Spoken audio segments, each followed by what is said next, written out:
Brace yourself, ladies. Well, in the pelvic floor sense of the word.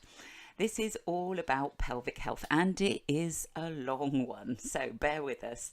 So sadly, pelvic health is still seen as a taboo subject, but I strongly feel it's time we started talking about it more openly and sharing our experiences, finding out what is normal and what isn't. Just pop your hand on your lower tummy and be aware of all that goes on down there. Bowel, bladder, reproduction, bones, and all those stabilizing muscles. So what's it all about? Our pelvic floor is made up of a hammock of 3 layers of muscle that run from the pubic bone to the coccyx, that's your tailbone. But all the surrounding muscles from the back, tummy, hips also play a role in our pelvic health. From having poor posture, to bad knees, hips and feet problems, even the way we breathe has an impact on this area of our body. If you think of the trunk of your body as a container, the pelvic floor is the base, and all the pressure from within bears down on it. No wonder it can be causing so many issues. So, what are the best muscles to strengthen? We would automatically just think about the actual pelvic floor and doing Kegel exercises, more on these shortly. But all of the surrounding muscles play their role. The glutes, the big muscles in your bottom, the hips and the back and the deep muscles of the abdominals all have a vital role. Kegel exercises have their place without a doubt, but working the glutes and strengthening the surrounding muscles is crucial. Squats are great for this, but we don't want to be squatting too deep if we have a weak pelvic floor. As we come out of a deep squat, we have the tendency to hold our breath, and this causes downward pressure on the pelvic floor and all those supporting organs. During menopause, our muscle tissue changes due to the fluctuation of our hormones. Remember the estrogen and its 400 functions? Muscle and connective tissue is being one of the same. The muscles can be easily compromised. Stick with a mid-level squat as I teach in class, making sure that the shins are straight and the knees aren't going forward of the feet. This stops putting too much pressure on that pelvic floor. And obviously engaging those glutes. As I'm always saying in class, squeeze those bums. So what is a prolapse and what can it feel like? It can be a heavy, dragging, achy feeling that gets worse as the day goes on. It can cause lower back pain and also painful sex, and you might have difficulty doing your number 1s and 2s, feeling like you need to go but then not being able to go fully. Notice these signs early and get to your GP early. Don't keep putting this off. Really start to notice there might be an issue. It is easier to deal with a smaller problem rather than waiting and dealing with a bigger one. We need to get past the stigma of talking about our pelvic health. No matter what we eat, if we are not eliminating it properly, there could be problems for our health. This is so important for menopausal women. You don't have to live like this. There are so many things that can be done to help. Let us harness the power of gravity.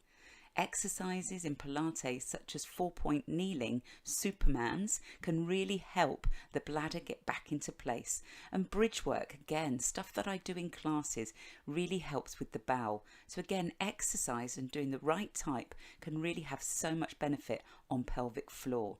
These can be done daily, several reps each morning and night. If there is an issue here, ladies, I can easily pop a video on to the closed group. So what is normal for you?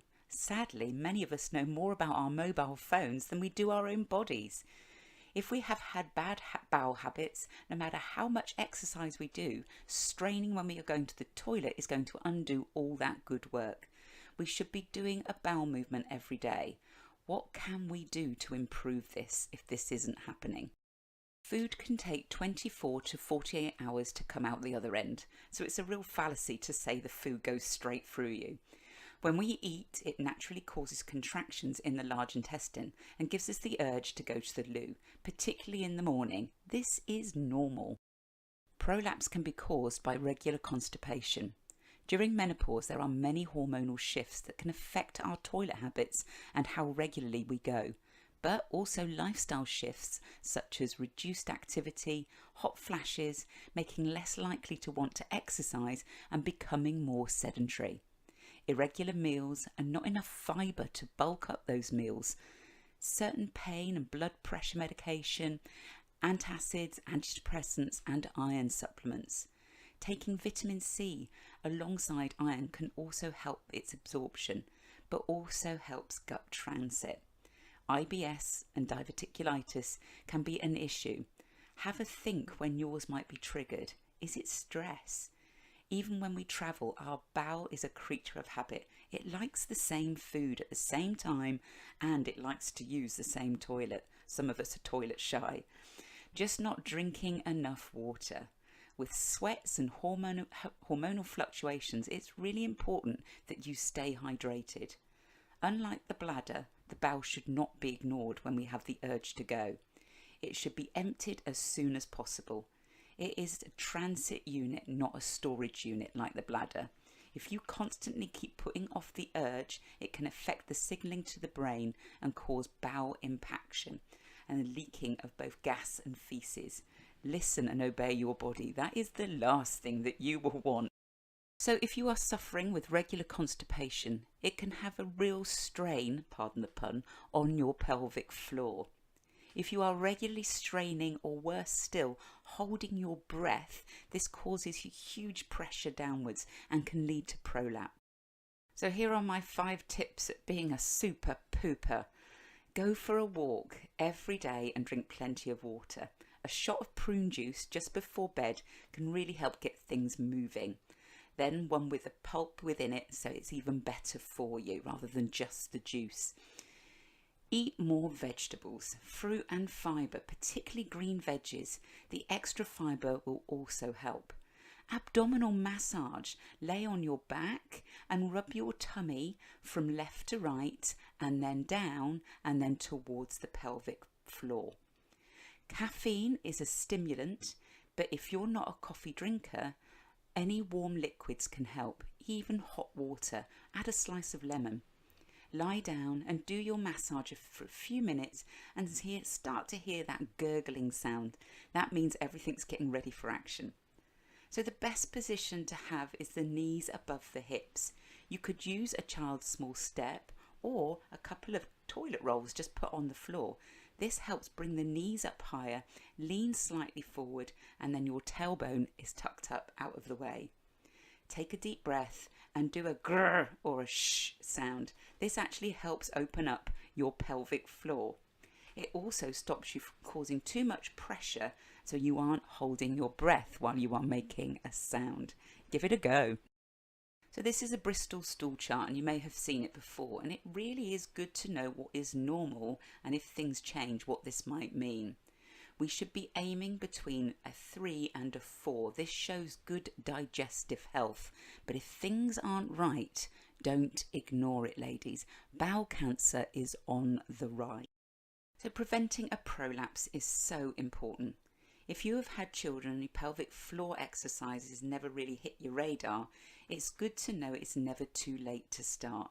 Muscle tone weakens in menopause due to the fluctuation of our hormones. Some things to avoid: holding your breath when lifting heavy weight or during strenuous exercise. Avoid really deep squats, as we discussed earlier.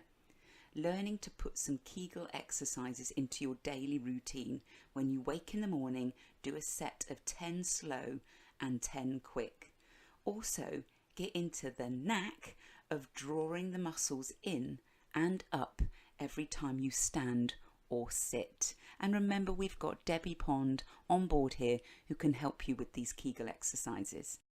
So, performing the knack. Learning to do the knack regularly is incredibly important for us menopausal women. Studies have shown is more pressure going from sitting to standing than there is lifting a 20-pound weight. We roughly stand on average 900 times a day. How often do you lift 20 pounds of weight unsupervised? Getting into the habit of tightening our pelvic floor before we stand will really help us guard against future prolapse. Let's practice now. Put your feet flat on the floor. Take a deep breath in. As you exhale, relax the pelvic floor.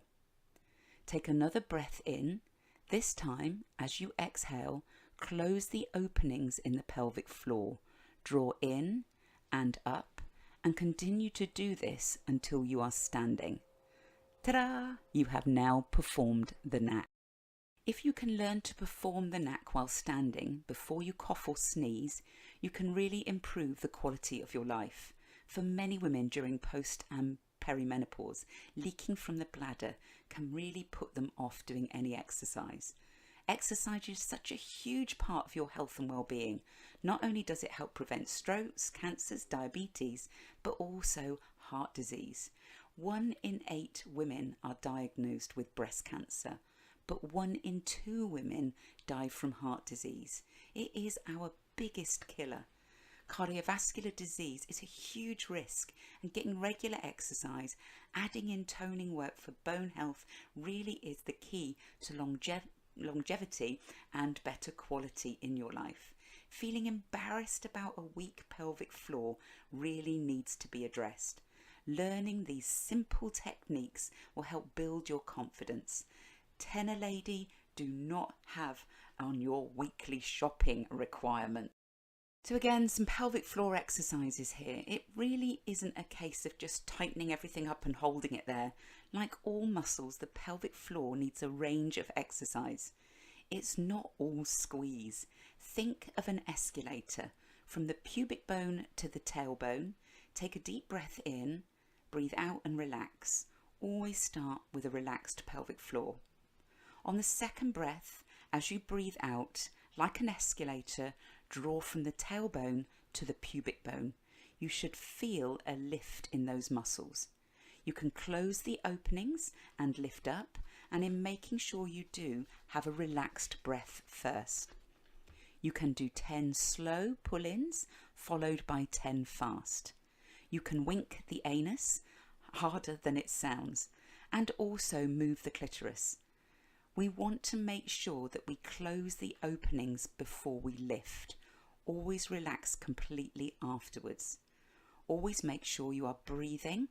Sounds simple, but it is so easy to hold your breath, which causes pressure. Be mindful. Never hold your pee midstream. This can cause infections, and it also messes with the brain-bladder connection, which can lead to urge incontinence.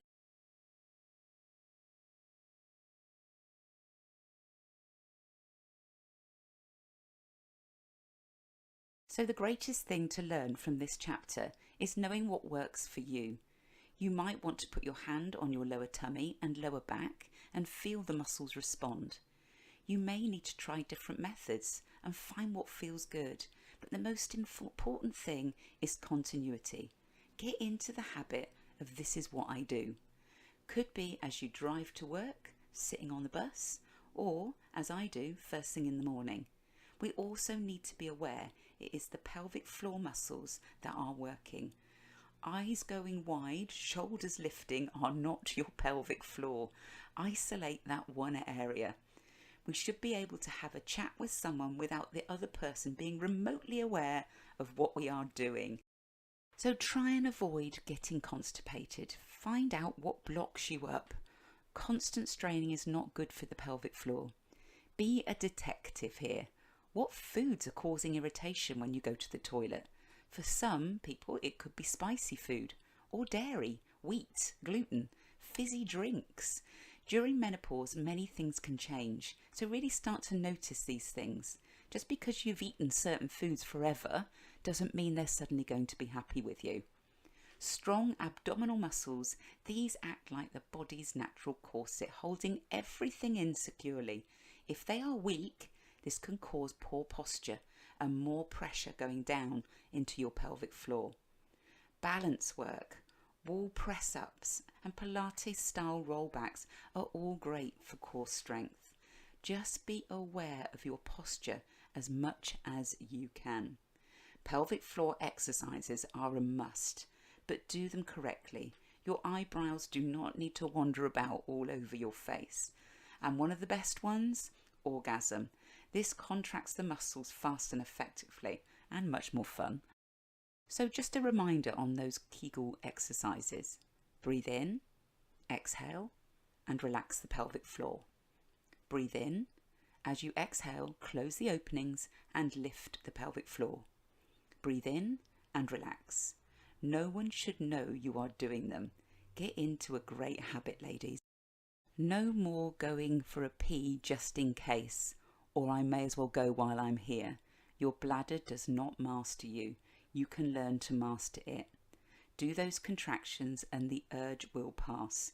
Remember, it is an elastic bag and that is designed to hold fluid, unlike the bowel. If your body is, I need a number 2, obey. Not so long ago, there was a real taboo about breast self-examination. Thankfully, we have kicked that embarrassment and women are so much better at knowing the changes in their breasts. Breast cancer have been caught so much earlier due to this drive. Wouldn't it be great if we could do the same with our vaginas? Self-examination once a month, seeing the changes, if anything is normal or changing. It's our hormones having that rush, so really start to notice stuff. Cancers of the vagina are so treatable if caught early. Get used to seeing what is normal for you. Get past any embarrassment. This is your body. So ladies, we have come to the end of chapter 7 and I hope you have learnt some new things about your body and how going through menopause can affect pelvic health. Peeing and sneezing is not part of getting older. It is a sign that we really need to be putting in place some regular self-care. Continue to listen to those changes. Be a detective in what works and what doesn't. Our bodies are giving us messages constantly. It's time to listen. So I will leave you with this brilliant quote by Betty White. Why do people say, grow some balls? Balls are weak and sensitive. If you really want to get tough, grow a vagina. Those things take a pounding. So, where have the 8 weeks gone? Next week is our last week and it's a chapter that's really close to my own heart as a life coach, and it's all about doing your life laundry. So it's going to be a real impassioned one from me and I really hope that you will take stuff forward from it. It's time to get busy being the best version of you. Let's not see menopause as this crumbling disease. It's the next chapter, ladies. Let's have some fun. I'll see you on the other side.